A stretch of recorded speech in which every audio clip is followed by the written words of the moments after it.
Get that little, you call it a watermark in the corner. Good afternoon. Today is Wednesday, January 6, 2016. It is now 4:30 in the afternoon, and we shall begin our council meeting. May I please have a roll call? Pete Hamill. Here. Randy Funker. Here. Brad Kent. Here. Greg Gills. Here. Zach Sawyer. Here. Thank you. First on our agenda is public comments. You're rubbing off on me. Are there any public comments? If so, please come to the podium, state your name. Thank you. Marvin Reeson, Sheldon here. I'm going to talk to council just a couple minutes about, I got a copy of that report, that independent study that got done on the outside Kansas City, whatever. And as I was reading through there some things that sort of struck me, and that was that lifelong learning system. It was reported here that they'd like to move away from social functions. Now, we don't want us out there anymore. Well, I called the president of MCC, Lisa, and she didn't know what I was talking about. So she got a copy of it, and she read it, she called me back, and she said, that's furthest from the truth. We're going to continue having this out there. Well, this information that this outfit came up with, I'd like to know where they got it from. All this material that the council got and approved. I mean, you spent almost $10,000 for a report that at best would not errors, untruths, lies is what it is. I was kind of disappointed that way. However, I was happy that Lisa contacted me, and I did talk to her later, and she said she had talked to Scott Weenie, and it got cleared up. Somebody else spoke on behalf of her that she didn't even have any knowledge of. It's not a lie. Am I correct on that? That is correct. Thus, therefore, it is not a lie with the information that the firm receives. So, Well, that information was. it wasn't a MCC. lie. You stated it was a lie. It was not a lie. Well, says lifelong. Correct. To get that information from somebody out there. It is. That's correct. That's what I'm saying. It was stated from somebody. Anyhow, the city is welcome out there. And I just feel this way that, you know, it looks like you're probably building an event center no matter what the public has to say about it, whether you like it or not. And, you know, if you're going to continue going through this, I hope you use it with the highest integrity and be truthful about anything. There could be some things that come up in the meantime. I've still got some problems with this report. There's some issues in here that if you read this whole report, it certainly doesn't look like you need an event center at least that big. You know. So I just thought I'd share that with you. And, going forward here, I hope we can communicate a lot better way and go on from there. Thank you. Thank you, Marv. What page, paragraph are you referring to in that study? What page and That paragraph was are you on referring page to? 22. It says about different places that they use, like community building and opportunity. It says, however, the Lifelong Learning Center would like to move away from doing most of social functions. Now, that information could only come from the president of the college. There must be a state board, of course. And they've never talked about that. They never had any discussion about that. It also says neither facility allows alcohol to be served, and I think that is the case out there. Yeah, nevertheless, that's obvious. The school property can't have alcohol. Correct. That's why it's in that way. I knew that without the support. You don't need the support to say that. Correct. I mean, that's more policy. That's what counts out there. Well, I'm just saying, I'm telling you, Randy, that Greg, that when they got to the information, this company should have got it from the right people. And obviously they didn't. There was nobody in authority to give that information like this. As you see, I was kind of upset because the city throws $25,000 a year out there for that lifelong learning, and that's fine. It's sales tax. It's a nice thing they do that. I mean, it's nice we can share that stuff together. But however, you can see where I was kind of upset when all of a sudden it looked like they wanted to throw us out the back door, and they did not want to do that. Thank you. Thank you, Marv. Are there any other public comments?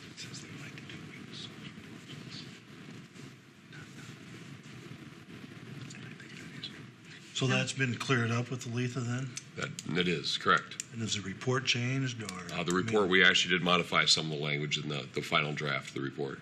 Okay. The report that was brought and the one that he's referring to was a draft report when we discussed it with City Council.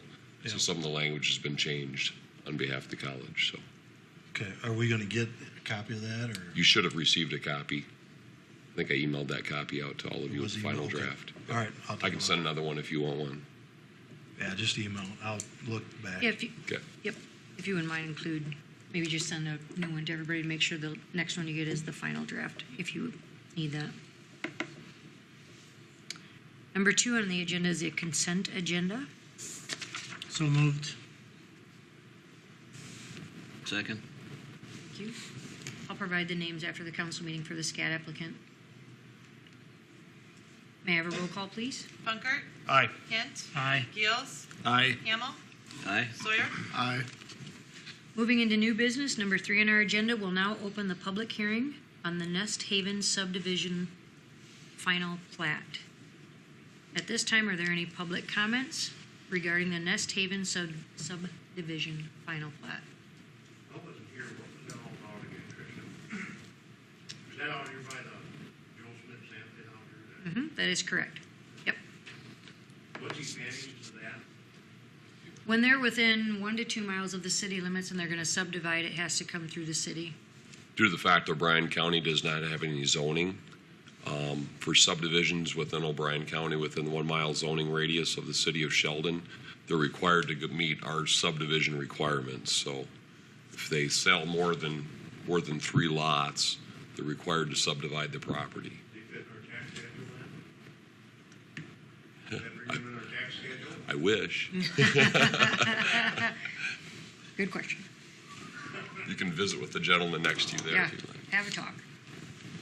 Are there any other comments then for the Nest Haven subdivision plat, final plat? Should probably Joe, do you want to come, sorry, to the podium? Sorry, I should have Mark do that again too. My apologies. We were just concerned with the access on our side of the, yeah, that he said it's a private.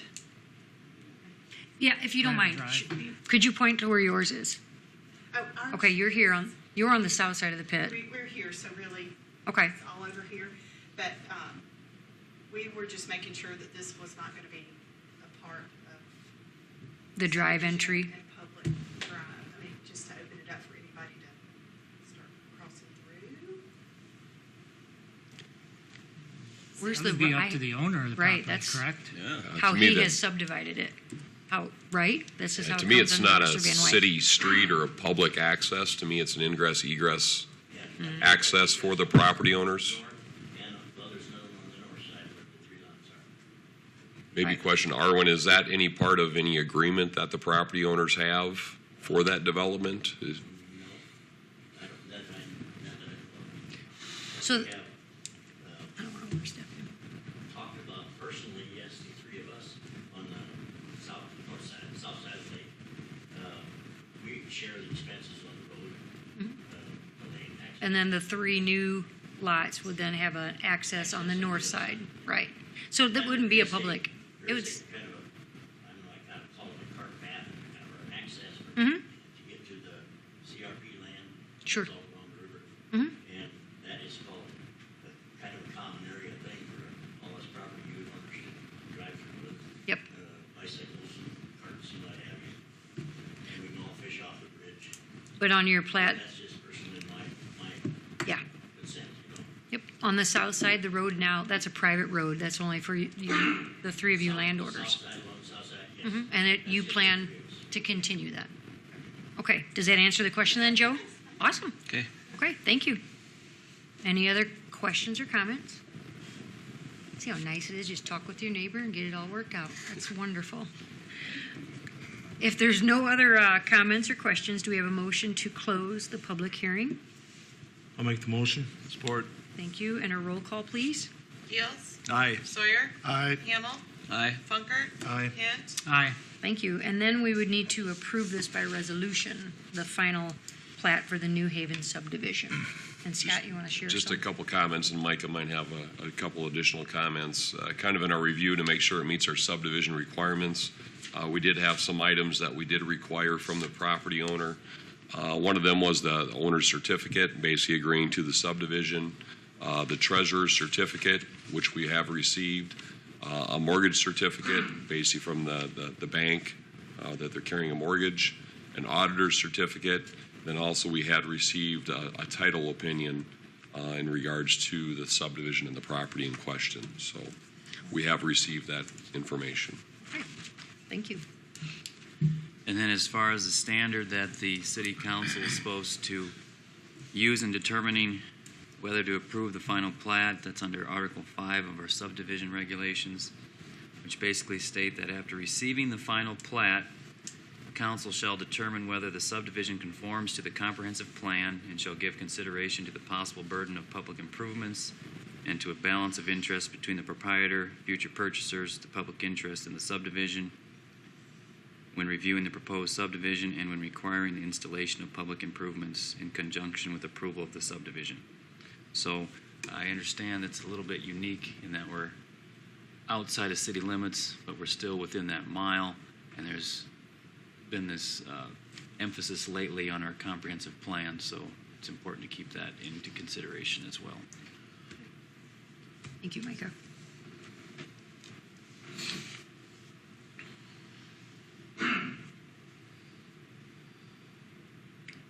Any comments, any questions? If not, do we have a motion to approve? Make the motion to approve the final plat. Support? Thank you. Last request for questions or comments. I think it's a good development for him out there. Looks nice on the south side. I would agree. Thank you, Arwen. No questions, comments? May I have a roll call, please? Sawyer. Aye. Hamel. Aye. Kent. Aye. Funkert. Aye. Gills. Aye. Number 4 on our agenda is time to discuss the staffing issues with our ambulance team. As you know, we did talk about this at budget time, and we did plan for a full-time position, but there's some other things that we're going to share. Scott has been meeting with Brad and Cindy Freeman to address the issues, concerns, and what we can do about that. So if you want to share that with everybody. Just some thoughts, and Brad certainly chime in, I guess, here on just some general comments. We've met a few different times here recently in regards to our staffing concerns. Obviously, I think we've talked about this before, so I won't reiterate on all the points. Certainly having some issues with on-call, covering calls for service, the amount of workload with the transfers and just even the local E911 calls, of having enough folks available for covering those calls. Also, it seems to be more and more on the SCAT team, similar to the fire department, EMA, all emergency services, of the amount of training and requirements that they have to have in order to actually function and participate in these capacities. I guess in discussion, we are leaning and I guess making a recommendation to the council for one item to consider a full-time EMT paramedic position. We feel it's kind of a necessary evil. We do see a lot of other entities, communities that have gone that direction, are going that direction. Similar, based on size, number of calls, the area that we're responsible for covering, certainly lends itself to justification for at least one full-time position in that department. The other item we talked about is as far as additional incentive. The other item that we had discussed, and Cindy has talked, with her SCAT team, as far as being able to cover some of the additional schedule concerns, is providing an on-call incentive. Basically, and that can be a lot of different variables. What we're recommending is if you take a call, you're on call, you're certainly required to stay within a certain distance or within the city of Sheldon limits. So you're somewhat restricted on what you can do if you are on call, that we'd pay basically $1 per hour to be on call. Now, it's not a large sum of money if you add it up over the whole course of the year and figure out per dollar per number of people, it certainly adds up. Maybe that might be a carrot for some folks of covering a weekend. 48 hours, you're talking roughly $50 that they would receive for basically staying in town for the whole weekend to be available to take those ambulance calls. So in essence, those are the two items, I guess, that we talked about of recommending to council, looking for your thoughts, issues, concerns, I guess, going forward, but that's where we'd like to start at this point. So, And Brad. some of this came talking between us and the SCAT members and vice versa, is where we came up with some of these ideas and looking at other communities, what they do in the area. It seems what there's a lot of them that are paying for call time. And that's kind of where we came up with the idea also. Yeah, that's not unique either. No. Quite a few places have an on-call time. Some do a flat rate, some do a per-hour rate. Some increase for a weekend, holidays. Yep, So it's just, depending on the situation. it's all over the board. We felt this was, and with SCAT, it was kind of a starting place to start with something. And Cindy did talk with the SCAT team, and they seem to be in favor of this would help with Yeah, the it was scheduling. kind of a They're- split. Some are yeah. like, no, I either I can cover it, a dollar incentive isn't going to make me take it. Some were like, yeah, that Okay. might push me over the edge. There's some, if I'm able to work, I'm going to cover a shift anyway. It just seems more and more everybody kind of has their own commitments, whether it's a weekend or family matters or whatever it might be. It's just tough to get volunteers to be available. It's a big commitment. If we would hire a full-time SCAT person, would it be considered to bring the billing back in-house then? It's maybe more of an Ange question. I mean, What is this third-party company now? I forget now. What are It's they? PCC billing, Yeah.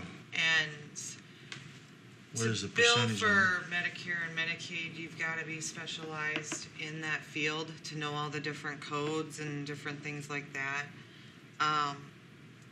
That maybe would be a little bit too much with them having to cover the training.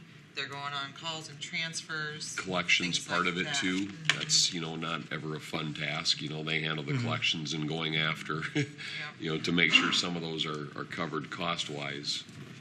I guess we didn't think about that a lot, but yeah, that's certainly a that was just dollar amount something that we that, pay out, yeah. Right. If they took the full-time billing again, something probably to justify, I think with We- SCAT person. the amount of paperwork that the ambulance has for calls, the state, I think that's going to be a lot. And then to try to figure out the billing side of it, when you're dealing with healthcare, it's crazy. All the different codes It's and, a whole different, yeah. Yeah, and already, Business they specialty. do a lot Yep. with, the run reports and coding them or whatever to send them in for the billing purposes, and then, they certainly go through their steps. And that's something, this full-time position would do, which, Cindy is doing a majority of it herself right now, on reviewing every one of those run reports. We can Personally, I'd certainly like- take a look at it yes, to see what personally, that I'd like to- entails. I'd like to request that we hold this off 2 weeks, and I would like to have some names of SCAT people so I can do research and talk to them, hear it from them. I know you and Brad have done it, and we're hearing from you, but not saying that I don't, I'd like to hear from them and talk to them. Sure. Just to have a name of some EMT people, past and present, just to get their opinion. I mean, Sure, I can give you the If whole that's, roster if you want it. I'd like to do that. I mean, Okay. In the With thoughts. in the course of your conversation, this $1 an hour incentive. If you're talking 24 hours a shift per day times 3 people, you're talking roughly $26,000 Yep, a we year. penciled that out Yep. too. And the determination is whether when they actually go on like we have with our guys, if they're on call or whatever, once they are actually on a call, Then then, it goes away. yeah. So, We I mean, talked you'd about save a that too, little how bit we would there. actually do that if you just pay that for their calls, or once they're actually on a run, it goes back to their rate that they get. That would shave some of that off. Just say 25,000 roughly. We're talking Yeah. $25,000 at the end of the year. Do you think, in the course of the conversation, would that incentive alleviate some of the staffing problems they're having now? Just doing that? I mean, could we start with that and then move on to the full-time, or do the two go hand in hand? We talked about that. I Talked think about it. from Cindy's side, and I guess from the kind of the SCAT side, I think there's more merit to the full-time position, starting with that and waiting on the incentive.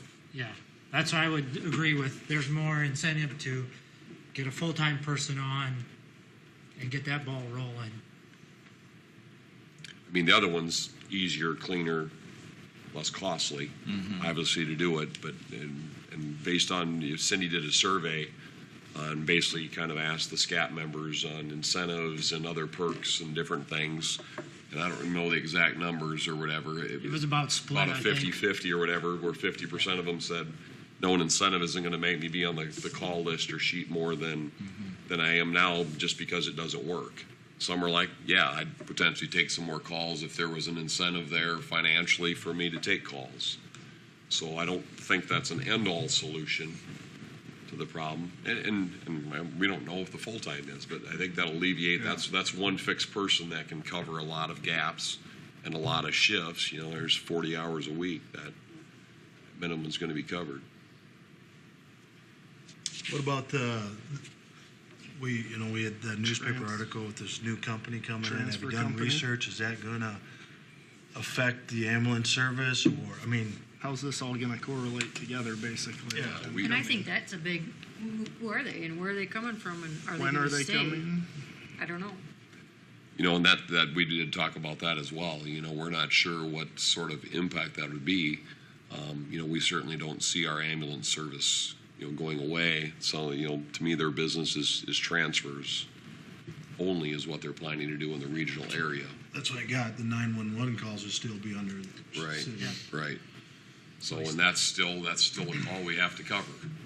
So even take that alone of having enough people available to cover, those calls, I think is the need for a full-time person.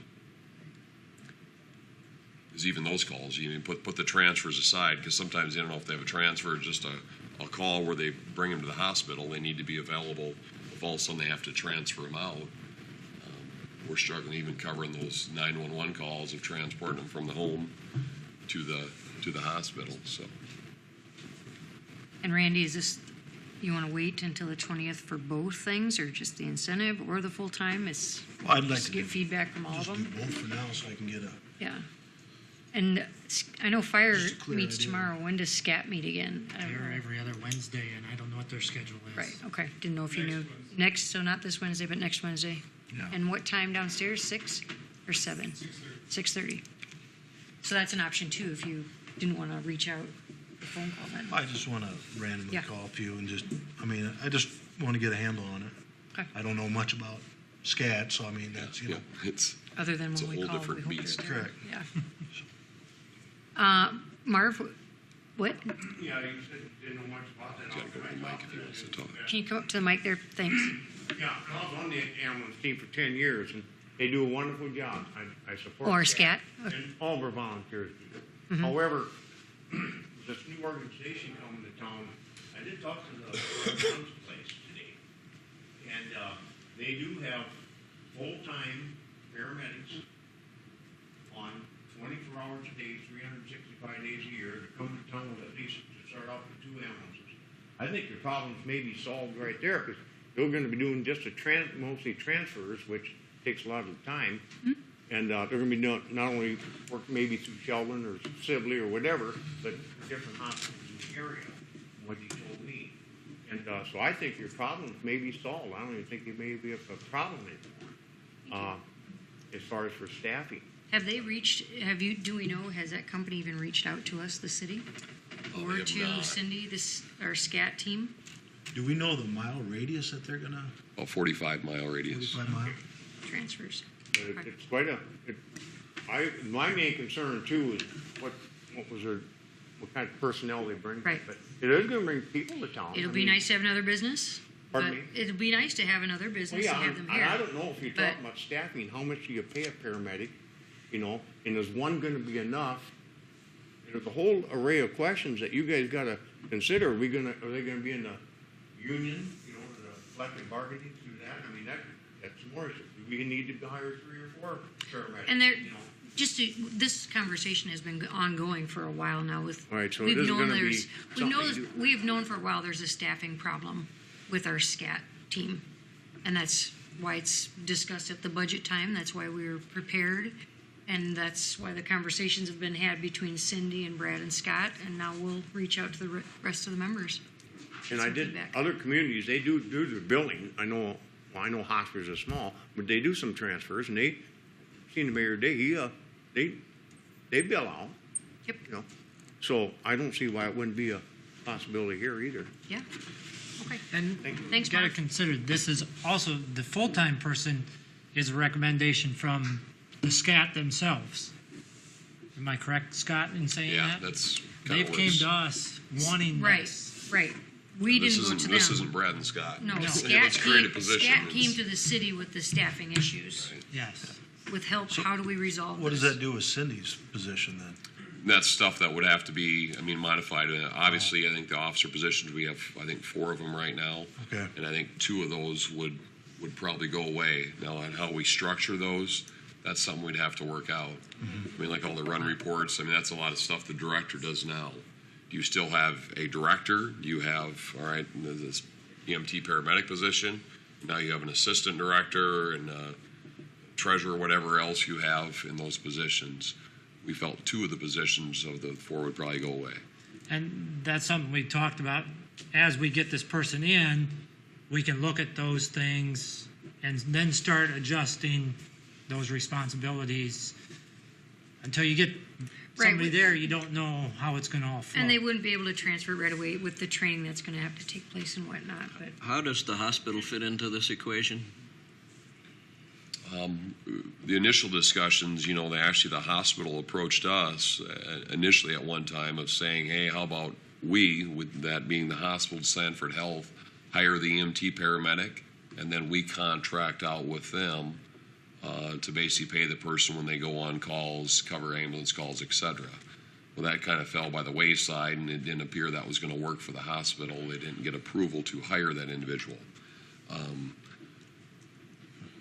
I've had numerous conversations with the hospital administrator, Rick Nordahl, in regards to more or less the services of our ambulance team, the transfer company, the medical transport company, and kind of on how that's going to play out.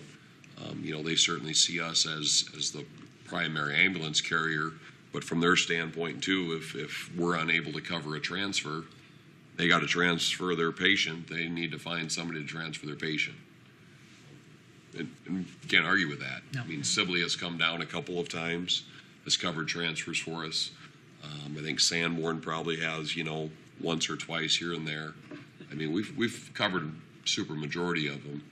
But to me, that maybe would fill a niche that was mentioned to cover in some of those transfers. And there's been times when both ambulances are gone, and we've had an ambulance call when both of them are out of town. So then you rely on the first responders of the fire department and then a neighboring town to come in. Right. So this would also help to keep, I think, one in town. Yeah, was it last year? Ambulance, we had over 400, 420, 430 calls for service for our ambulance team. That's more than one a day. And I knew Christmas Eve night, I think they were out 5 times. Wow. From 4 o'clock till 10, 11. Is there anything, I know Randy mentioned as far as, visiting with some SCAT members, is there anything additional, I guess, from Brad or myself, as far as information that we can put together or get for you guys? If you want to Email the wait till the list. 20th and we can do some more research, or if not right now, certainly think about it and get back to me if there's something that you'd like, or another community. We've been talking with some of the area communities that, do have an EMT paramedic. That's where, we kind of put together a draft job description based on some of those positions, based on some of the feedback from SCAT as to, what we see that position, duties and responsibilities. So we're trying to not reinvent the wheel. We're trying to steal from other areas and what's working in different communities too. So Who are the area communities? Some of them. Sioux Center, Orange City are, I guess, the two two that we've been communicating with the most. I don't have the other ones right in front of me, but those are the. Sibley, they've gotten some information from them. Yeah, I don't know if they have a full-time person in Sibley. So, Yep, so if you could send out the list of who is on SCAT, and then Wednesday, January 13 at 6:30, they have their meeting downstairs. I know they're open, and I'm sure they would be more than happy to have any of us come in and ask questions. So on that note, we'll wait and put that back on the agenda for January 20. I'd like to put a plug in for all the volunteers that we have. I mean, I think they go unrecognized quite a bit, and it takes a special person to do them. Mm-hmm. So, Thank you, Randy. thanks to everybody. Okay, then we'll move forward. Are we done with then, everybody? Just want to make sure. Okay, let's move on. Number 5, the discussion of the Region 3 MAP 21 funding application. What is that? That is the 16th Street. There's a grant that we can apply for to receive funds. We were turned down last year. That was a big amount, 822, was it? 822,000 that we Last applied year? for. Yep. And if we apply again and we're approved, the funds wouldn't come until 2020, correct? Correct. So, something that we need to consider, is it something we want to apply for again? It's a Do we wait? It's Go a, ahead. it's a 60-40 match, and just for to make you aware of projects that we've had in the past, the Country Club Road, East 9th Street, kind of overlay project that we just recently did here, that was actually with funding from this regional group. And the unfortunate thing is the plan and the dollars are so far out in advance. We actually, we could get approval here in March or April of this year. We'd find out about our funding, but the funds would not be available until 2020, so it'd be a 2020 project. 16th Street is certainly a project that's kind of been on the radar for a while. One of the thoughts is we still could apply. I think a couple items that probably score against us based on our application. I'm actually a member of the committee, so I'm one vote, so that's one positive vote. But one was the size and the dollar amount that we requested. I don't know the exact amount last year. There's $3.5 million that are part of this pot, but it actually covers a pretty sizable area as far as counties and cities that participate. Counties are also a part of this, so counties actually mop up a big part of the funding. So we could certainly change the scope of our project. Just make it a little bit smaller project, reduce the dollar amount that we request. If we want to still proceed with a funding application, it might look a little more favorable. Or if you want to not apply for the funds and get it on the radar, it's been on our CIP, I think, for a few years. We can certainly scale down the size of the project. The extent that we went in the project, and Todd certainly share. Now we go from Washington Avenue To Island. That entire street isn't horrible. I think at some point in time it all needs to be redone, but we can certainly scale down the project of the areas that are a lot worse than others and reduce the scope of our project. What happens if you do half of it in this project?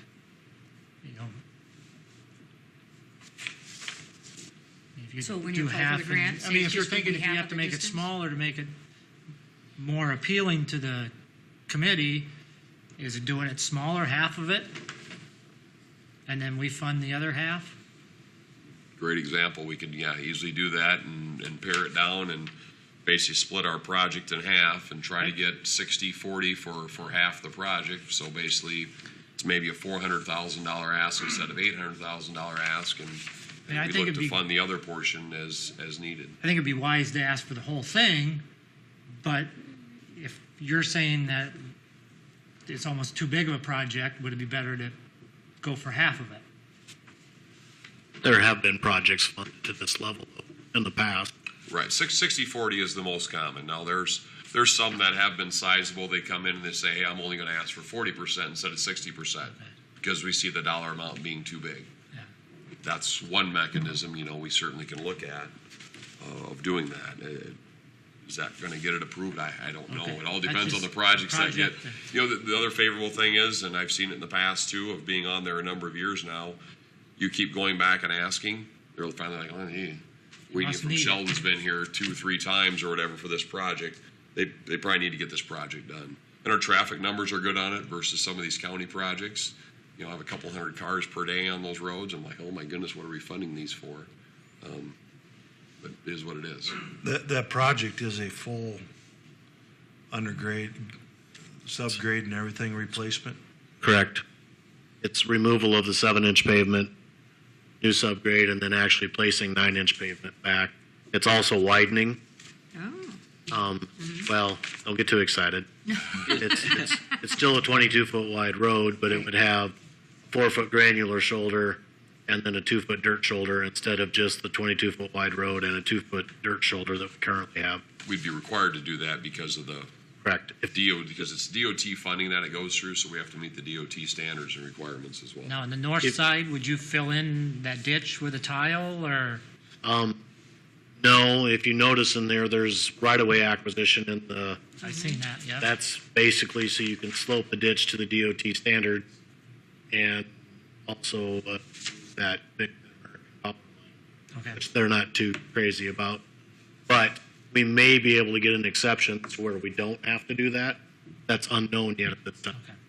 What happens to the houses on the north side? That property, I mean, Nothing. That work we would do would be right. The storm or the manholes on that thing are not in the center of the street. Is that going to be a problem or not? No. Okay. Why does it stop at Island rather than going all the way to the highway? And the engineer and I put this project together. From Island to 2nd Avenue appeared to be in really good condition. We initially looked at it and we were going to actually be considered applying for a full replacement from South 5th to South 8th and then just partial patching on the rest of the job. The problem we ran into is when him and I started marking out all the patching, you're getting so many spots of patching, it was really making a mess of the job. And we were afraid, number one, we weren't going to be happy with the job when it's done, or two, that the price per foot was going to go up so much when they had to start plopping equipment around in a bunch of small chunks instead of just laying down the paver and doing one large chunk. So we decided for application purposes to apply for the entire project, see how that turned out, and then maybe make adjustments if necessary.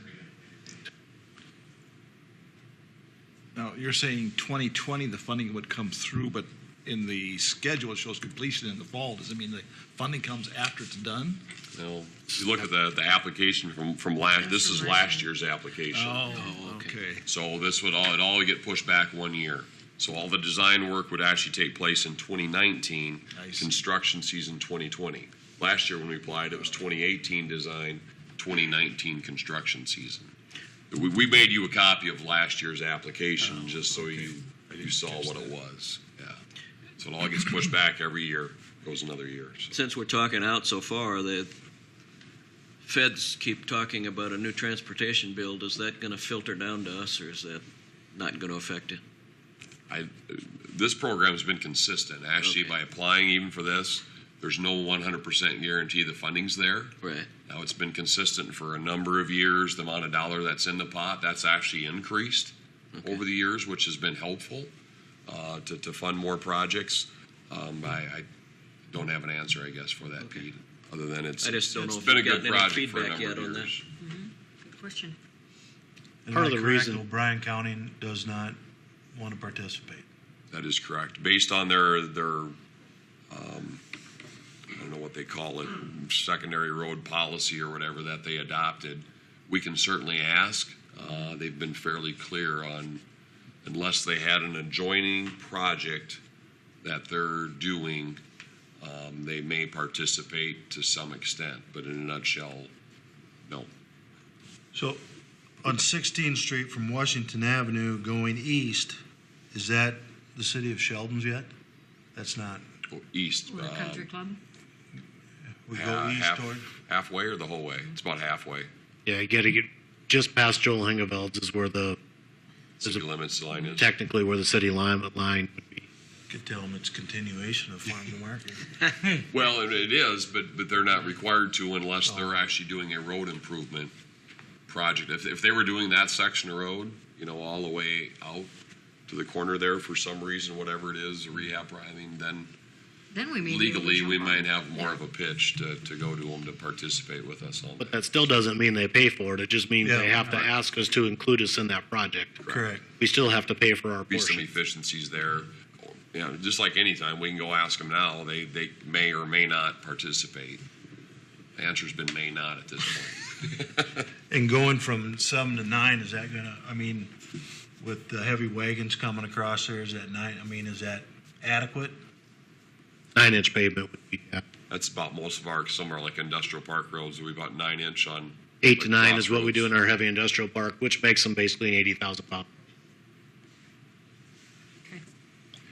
I guess if we apply for this, how long before we hear back? The application deadline is in March. In the past, I think we've had meetings generally in April, May. And that's my thought, I guess, Greg, getting to your point, is I don't see any reason not to throw it in the hopper and apply. If we also decide, maybe through our budget discussions this year, also next year, 16th Street falls to pot and there are sections and we want to redo it, we can. They're going to come back and, that money stays in that pot. That's just going to be more dollars that may be available for a different application. They're never going to be opposed to us turning the money back. We actually did that kind of on Country Club Road, East 9th Street. Imagine. We actually did that road more efficiently than what we initially received. Right. There was a few dollars that went back into the pot. Because I maybe travel that that would be road good in quite our a bit. favor. It seems to me that's one of the worst roads in town. You need to look But I don't harder. travel all the roads, so We can- I mean, we can show you some that's- other roads. There's Yeah. there's about 1,200 feet of that road that is really bad, and then the rest of it is poor. Yeah. But It's been bad. I'll take you for a ride sometime. I'll give you a ride on a couple of streets that are worse. Yeah, that's like saying, there are probably other ones out there that I don't get on a regular basis, but on this one, and when I was reading through this, I'm thinking 2019, that's a long ways away yet. Now it's 2020, and we don't know for sure if we're going to even get it. I think go through the process, but if we don't get, if they get denied again, I think we need to look at doing something because. But I think even if we were to get it, but we couldn't wait until 2020. Well, yeah, we can that still too. go ahead and do what we need to do. It's an annual discussion we can have depending on the conditions, or it's something, hey, we got to patch for a little bit here till the funding comes through to do the complete project. I recommend, we go for it. We try to get the funds that are Do you there. apply for the whole thing or Yeah, a that was, partial? I guess my next question, if Right. there's general consensus to apply, is there, do you want us to scale down the percentage, do a 50-50 instead of a 60-40? Can we apply for the next half next year? What if we only apply for half the You're road? done. Oh, are you thinking apply for half now? Half the now, road, half next year. half the distance, and then the I next year? can't. I don't know if they can guarantee me to say, hey, we'll give you half now and promise it to you next year. They're kind of the good old boys club. They'd be good about that, knowing, hey, I'm only asking for half now and half for the following. Or I don't the full know distance. project-wise if that would be bidding-wise how we could do that. That wouldn't be very efficient. All of a sudden bidding two different projects, I guess, time-wise. You'd lose a lot of dollars that way, maybe. I would scale it back a little bit. Well, you lose some, but you gain if they will bite off half of the pie, and we get it and they'll do it twice. We still They don't cover engineering anyway, so we could design the entire thing. We cover that cost anyway, and they just fund the project for the construction of it over 2 years. Personally, I like Unless it's a scaling TED question, back I'd have to ask. 50-50 better than 60-40 or splitting it up into two. Into 2 years, yeah. Two applications then. If it's more likely that they would go through, I'd say do that, but that's a roll of the dice. If you give me a little latitude to visit with Ted Crucis with Northwest Iowa Planning and Development on funding and what's kind of legal parameters to do that, and maybe Dakin Schultz with the DOT to get his thoughts on that. Give me latitude to either apply for the same funding before or a 50-50 or a dual year split or something like that. If we're receptive, I guess, to applying for it, Yes. to give us some latitude between Todd and myself to kind of figure out what to apply for and what might work. You guys good with that? Yeah, Yep. if there's money to be had, go for it. Okay. When does Ted find out how many dollars are in the pot? I'll know that relative, once we, generally when we have our meeting, he usually knows what that anticipated dollar amount is. Do they get a lot of requests? Oh, yeah. A lot. This group that you meet with, I mean, how many area? Well, every city in the 6-county region can apply. Oh, 6 county or 9 county? No, every county. 9, it's 9. 9 counties. 9 counties, so the cities can, I mean, because we're over 5,000, we get a vote. So you can be a smaller population or whatever, and you can run it through your county. Hurts your chances a little bit because you don't have any voting power. But then all the counties, so every county has a representative on there. Then I think there's 5 or 6 cities that have a vote. There's like 14, 15 voting members. Yeah. Yeah, there's 25 applications sometimes that are turned in. You need a buddy when you walk in the room. I know that. Cities stick together, counties stick together. That helps, but we sent out Christmas gifts, right? they will be in the mail soon. Sorry, here's your late Christmas gift. Yeah. No, I would agree with that. I mean, we need to do something with that street. Okay. Moving on, number 6, setting the date and time for a public hearing to adopt the O'Brien County Hazardous Mitigation Plan. That date will be January 20, 2016 at 4:30 in the afternoon. Do we have a motion to set this date and time for the public hearing? Motion to approve. Support. Thank you. And a roll call, please. Gills? Aye. Funkert? Aye. Hamel? Aye. Sawyer? Aye. Hint? Aye. Thanks. And next up is the review of our goal-setting session. Jeff Schott always provides a real nice report of what our major accomplishments were, what we talked about, what our goals will be. So we're just going to briefly go over this a little bit, and we'll look for approval, ask if there's any changes, and take her from there. Have you had a chance to read through this, everyone? I mean, we were all there, but... Yeah, it's nice or whatever. I mean, everybody was at the meeting, so it really shouldn't be any new information that we didn't review. What I also did provide to you, the SCDC actually met this morning. They did also review their report, so I did provide also to you a copy. One of their thoughts is to make sure, I guess, going forward, and as we've been, very good at over the last number of years of coordinating, working with the SCDC, to make sure, some of our actions and some of our plans coincide on the directions that we want to go moving forward. So. Awesome. And basically from here, if the council approves, generally what we do is we put together an action plan. Obviously you have the ongoing items, commitments and obligations, which trust me, you'll see in the next month and a half here with some of our infrastructure projects coming down the pike. Yeah, you, Todd. From a budgetary and over the next, 2, 3, 5 years that we have coming down the pike from water, wastewater, street improvements, a lot of bigger projects and stuff. So those are going to be a lot of ongoing things that certainly resonate. Because if you look at just the new programs and initiatives, somebody may look at that. It's like, oh, there's pretty few simple items that we can move through relatively quick there, which they're not all simple, easy items. But you throw the ongoing commitments and obligations in with that, there's a lot on the hopper there. So basically just hitting on those new priority programs, policies, and initiatives is, moving forward with the Regional Event Center and Community Park Development, develop plan to address SCAT staffing issues, which was obviously a conversation tonight already, the consideration, the adoption of franchise fees, and then identifying location for affordable housing development. Those are the top 4 new initiatives and priorities that we talked about. I don't know if anybody has any thoughts, issues with, I guess, those items or any other ongoing commitments or items that you want to bring up or discuss at this point. On the ongoing commitment part, the last one, that plan for loss of future state backfill dollars, is there a date or are we just waiting for the plug to be pulled? That's the only... It's more the general thought is at some point in time the state's going to be like, we certainly could use that extra dollars, and I don't remember the dollar amount, Ange, at our backfill, like 112,000. Sorry. Don't quote me on that or whatever. that we get in backfill dollars now for that commercial industrial property tax. Yeah, how long will that last? I don't know. You know, semi-false promises at this point that they're going to continue to backfill it. I feel there's going to be a day that they're going to pare that back, though. If that answers your question, Randy. Yep.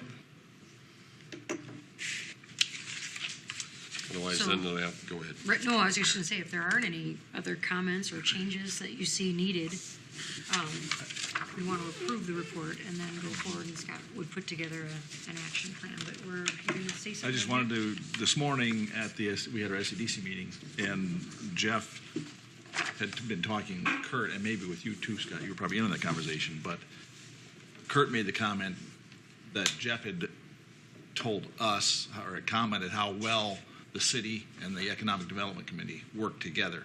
And I think that's always been something that I've experienced on my board. It's not always been the case in this building, but it has been as long as I've been involved, and I really appreciate that.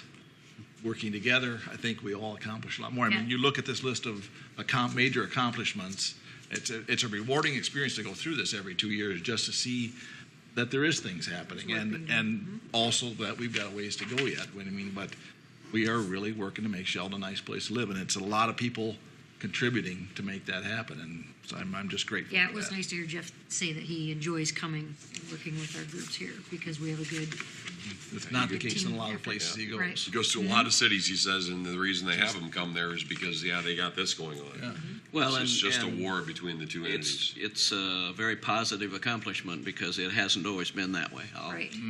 I'll You'll attest echo to that. Yeah. So that's a major accomplishment. Yes, Mm-hmm. in itself. So then, do we have a motion to approve the report, and then from here going forward, Scott will start to put together an action plan? I'll make the motion to approve the Second. goal-setting plan. Thank you, Pete. Any last requests for changes or comments, compliments? Can I have a roll call, please? Sawyer. Aye. Funkert. Aye. Hamel. Aye. Gills. Aye. Hint. Aye. Thank you. And last on our agenda is comments. Are there any comments? Council? Scott? Nothing at this point. Nor do I. Do we have a motion to adjourn? I'll make that motion. Support. Thank you, gentlemen. And a roll call, please. Hamel. Aye. Funkert. Aye. Hint. Aye. Gills. Aye. Sawyer. Aye. Thank you. We are adjourned.